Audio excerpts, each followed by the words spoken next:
Le damos la bienvenida. Buenas tardes. Hola, buenas tardes. Le agradezco mucho esta conversación. La idea es que tenemos que estar atentos a las investigaciones para poder determinar, evidentemente, responsabilidades. Pero de lo que sabemos ahora, ¿a qué conclusiones se pueden llegar? He leído rápidamente también el artículo que usted ha publicado hoy día y habla de la oportunidad que ha perdido Repsol para poder sincerarse. Vayamos con eso primero y luego permítame formularle algunas preguntas. Muchísimas gracias. Sí, la oportunidad perdida ha sido la oportunidad no solo de sincerarse, sino de hacer un ejercicio de humildad. Esa humildad que es tan necesaria para los individuos, que se nos exige a los ciudadanos, pero que también las empresas tienen que entender que el discurso de la responsabilidad social solo de cara a la galería, para publicar una bonita memoria de sostenibilidad en la página web, para emitir discursos o comunicados corporativos, ya no es lo que la ciudadanía requiere ni lo que el Estado exige. Necesitamos un compromiso, una responsabilidad social que se refleje en el actuar de las organizaciones y no solo en su papel, en sus herramientas de marketing, en la manera en la que quieren proyectar su marca al mundo. La sociedad civil nos exige que nuestro comportamiento se condiga con lo que pregonamos. Correcto. Y evidentemente la responsabilidad social supera las campañas que se puedan hacer para sensibilizar o acercar a la ciudadanía en la zona de influencia a la inversión, sino a estar atentos y también poder formular propuestas o planes de prevención y planes de contingencia. Y a ese punto quiero llegar aquí porque hoy escuchamos en la nota anterior que la presidenta del Consejo de Ministros señala que OEFA, este organismo además encargado de fiscalizar, le habrían mencionado que no había un plan de contingencia en Repsol para atender esta emergencia. Sin embargo, la otra comunicación que tenemos es más bien de Repsol diciendo que el mismo sábado pusieron en operación su plan de contingencia. Entonces hay una serie de contradicciones, pero ¿cuál es la realidad que tendría que haber existido? Plan de contingencia, fiscalización, no solo sanción, sino verificación del cumplimiento de aquellas amonestaciones o aquellas llamadas de atención que se hacen, imaginamos. Así es, Fátima. Efectivamente queda mucho por investigar para esclarecer la verdad, pero independientemente de eso, debemos recordar que la responsabilidad social de una empresa no es hacer donativos o campañas filantrópicas. Consiste en responsabilizarse sobre los impactos sociales y ambientales de las decisiones y de la actividad de la empresa. Y en esa definición de responsabilidad social, no en ningún momento se está hablando del mero y neto cumplimiento normativo. Independientemente de que la fiscalización no haya sido lo suficientemente exhaustiva o las normas no lo suficientemente claras, una empresa que se proyecta como socialmente responsable tiene que establecer estándares y autorregulaciones que tengan un enfoque preventivo, porque además sabemos por la experiencia que hemos tenido en la selva en estas últimas décadas de constantes derrames. He hecho un pequeño cálculo que me arroja unos 2 derrames al mes en promedio en la selva. ¿Ya? Tenemos que tener un enfoque preventivo porque cuando hemos monetizado el valor de las multas versus el daño cometido en el entorno, nunca vamos a poder compensarlo. Por tanto, la idea no es el ahora cobrar una multa multimillonaria que va a suponer una serie de burocracias, de poder recaudar ese monto, poder diseñar un proyecto para invertir ese monto, que nunca vamos a poder llegar a compensar la falta de un enfoque preventivo que implica necesariamente un plan de contingencia inmediato, efectivo, y no como ayer escuchamos a la gerente de Repsol decir que, bueno, que necesitaban equipos, ¿no?, para ejecutar los trabajos, pero que había que contratarlos y capacitarlos. Un plan de contingencia es aquel que en el momento que ocurre la emergencia, inmediatamente tienes a tu equipo en el campo trabajando y ejecutando las labores de mitigación.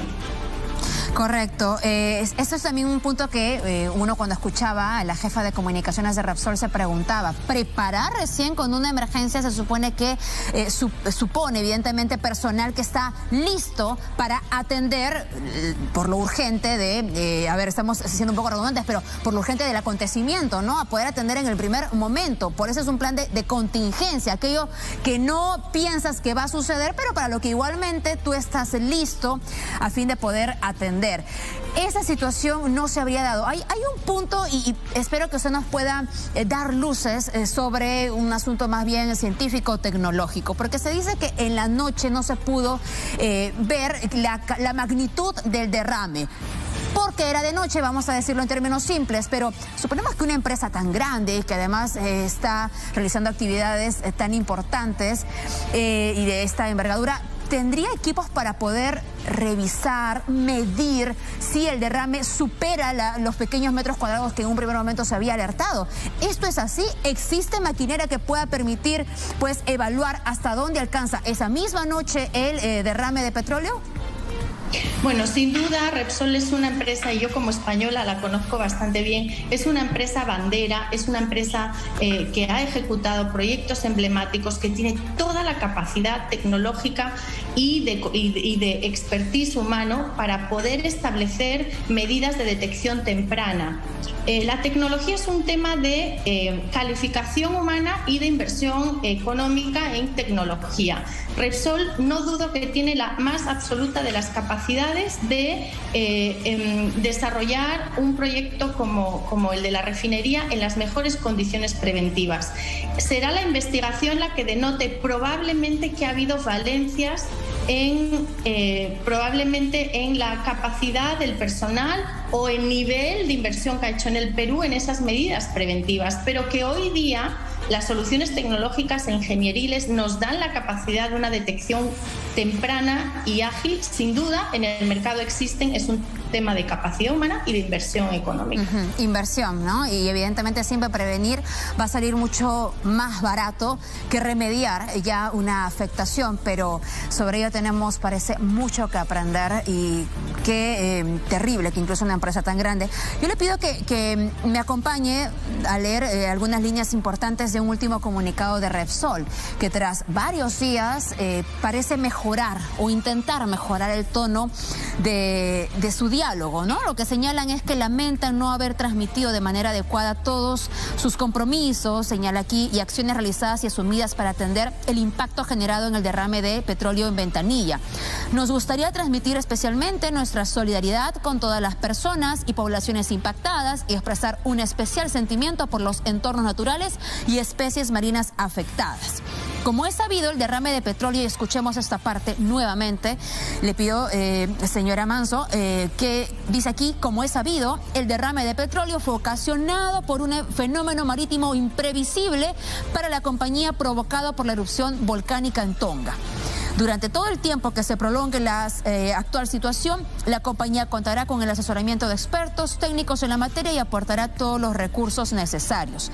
Queremos informar que desde que ocurrió el incidente se activó nuestro plan de contingencia. Nuevamente hablan de que entonces existía un plan de contingencia y hemos desplegado una serie de acciones que incluyen, pues habla acá de cierre de válvulas, equipos de buzo, monitoreo constante, también más de 2.500 metros de barreras de contención, también 10 lanchas con brigadas de 50 personas. Durante el día superan las 700 personas que están siendo divididas en cuadrillas. En un primer momento vimos en Ventanilla 15.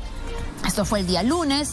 Alerta y comunicación constante con el Ministerio de Energía y Minas, del Ambiente, Producción, Dirección de Capitanía y Puertos, OEFA, etcétera. Y luego señalan que expresan su agradecimiento.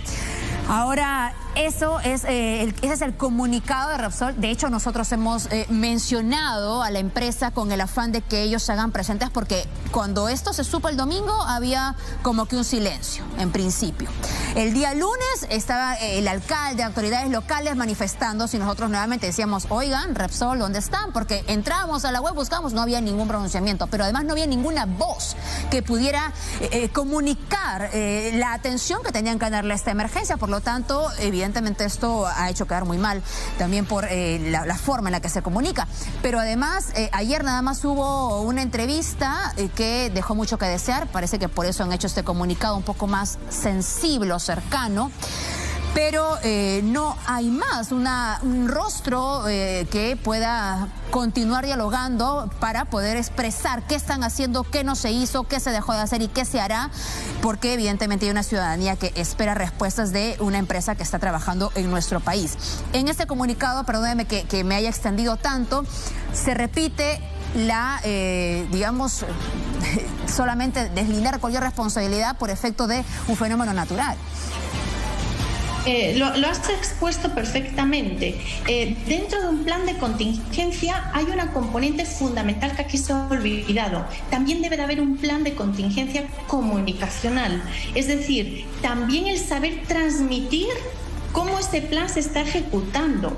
Y otra cosa importante, Fátima, por más que una empresa publique su misión y sus valores, ¿no?, y sus intenciones, si no interiorizan todos sus colaboradores ese mensaje, es decir, que es un mensaje que no se elabore desde un área de responsabilidad social o de relación con la prensa a puerta cerrada, sino que todos tus colaboradores realmente vivan ese compromiso con el entorno, con la sociedad, ese enfoque de sostenibilidad, es que ocurre que las personas que representan a la organización no comunican con la empatía que pregona la empresa. Por tanto, no vivimos una cultura organizacional que se condiga con lo que dice el área específica, ¿no?, que emite ese tipo de comunicados. Creo que esto es una oportunidad para todos de reflexionar. Si me permites, recordar que en la selva esto llevan sufriéndolo durante décadas. Lamento que tenga que ocurrir algo tan grave en Lima para que nos acordemos también que afuera y lejos de la capital, silientemente, poblaciones nativas están sufriendo este tipo de malas gestiones. Y también no demonizar a la empresa en cuanto a que necesitamos de empresas altamente capacitadas, que inviertan en el Perú, que generen riqueza, pero que también sean sinceras, honestas y éticas a la hora de ejecutar sus proyectos. De hecho, tomamos con mucha atención también lo que ocurre al interior de nuestro país, porque tenemos evidentemente una gran responsabilidad de cuidar nuestra Amazonía y ahora mismo también evidentemente este ecosistema marino, pero aquí, como lo decía desde el primer momento en que tuvimos información de esta naturaleza, ingeniera, es que hace falta que la inversión en nuestro país, y como lo hemos dicho muchas veces, promover la inversión formal y la inversión responsable y la inversión que sea debidamente fiscalizada. Por eso, aunque pueda existir mayor responsabilidad en un lado, no se quita que tengamos que observar la responsabilidad en cada uno de los puntos que tendrían que haberse manejado adecuadamente para que esto no ocurra. Hay un punto importante, le pido que nos pueda explicar con mucha atención. De hecho, recordaba que ayer en esta entrevista con la jefa de comunicaciones parecía que tenía más pena de cómo sus instalaciones también se habían visto afectadas más que por este daño a tantos animales, a la flora y fauna marina, pero hablaba de la Capitanía de Puerto y de esta autorización que les habrían dado para poder continuar con el desembarque, ¿no? ¿Esto cómo se maneja realmente? Entendemos que sí, Capitanía tiene que dar una autorización, pero tendría que la empresa haber previsto que, evidentemente, y entiendo que ellos manejan además un propio sistema de alerta, me parece, de tsunamis o también de oleaje anómalo. Es decir, ¿cómo se filtra ahí la información para finalmente dar el ok a que continúen las operaciones? Bueno, la gestión de una industria tan sensible como el petróleo, ¿no?, debe de tomar decisiones no en base a una única fuente. El argumento de ayer de que la Capitanía no había activado alerta de tsunami y por tanto ya todo estaba conforme, sabiendo lo que estaba ocurriendo en el entorno, es una excusa absolutamente pobre, más teniendo en cuenta que hoy día en tiempo real sabemos lo que está ocurriendo en Chile, en cualquier otro país vecino. Tenemos acceso a otras fuentes de información para tomar una decisión en base a más parámetros que no solo una fuente de una institución. Sabemos de las valencias también en cuanto a la coordinación entre las diferentes instituciones que fiscalizan la protección ambiental.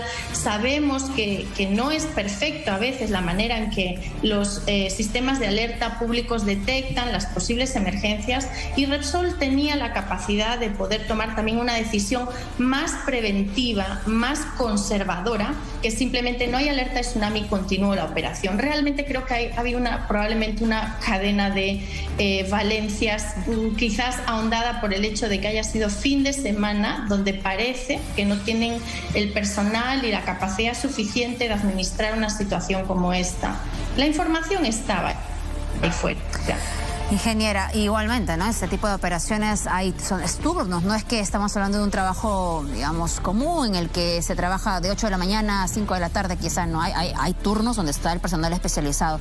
Es solo para concluir, y según la experiencia internacional también, y evaluando con la maquinaria que existe en nuestro país, es que está la suficiente, ¿cuánto tiempo nos podría tomar volver a poder utilizar estas playas que sean aptas para poder incluso permitir que los bañistas, que los niños ingresen al mar?